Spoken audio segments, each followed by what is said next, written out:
Ayan, hi mga boss, nakakataba namang kumain ng jelly gulaman, kaya gagawa po tayo niyan. Andito po tayo sa harap ng ating rice cooker at dito po natin gagawin. Ayan, nakikita nyo po to. So, nilagyan ko to ng tubig, hindi malamig, hindi mainit. Yung maligamgam or galing sa gripo lang. Ganyan. Tapos, ibuhos daw natin yung ating gulaman.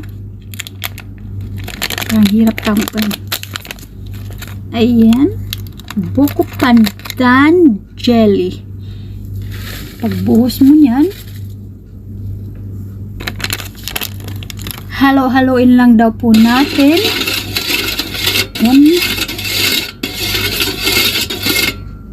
Ayan.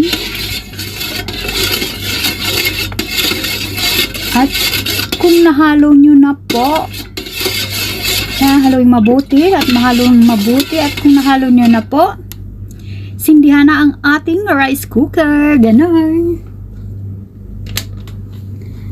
Sindihan. Ayan, at kung tuloy-tuloy lang po sa paghalo. Ayan po, halokayin nyo lang po ng todo. Biruin mo, sa dalawang ingredients lang, makakagawa ka na ng jelly. Ayan. Medyo malapot-lapot na po siya. Tikman nyo po kung matamis-tamis ba. Ito, andito yung potumammer nyo. Tamang-tama lang yung lasa. Kung gusto nyo dadagdagan ng asukal, nasa sa inyo po yun. Kung hindi naman, di wag na. Ayan, malapit na siyang kumulo ng kumulo at lumapot ng lumapot. At syempre, maghanda na po kayo ng inyong mga lagayan. Ganyan.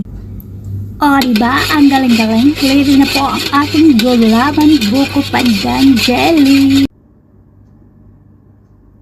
Ayan, ito na ang ating lagayan. Meron ako ditong lagayan, plain lang po. Meron akong nilagay sa ice cubes. Ayan, lagay ng ice cube. Nilagay ko po dito yung aking jelly.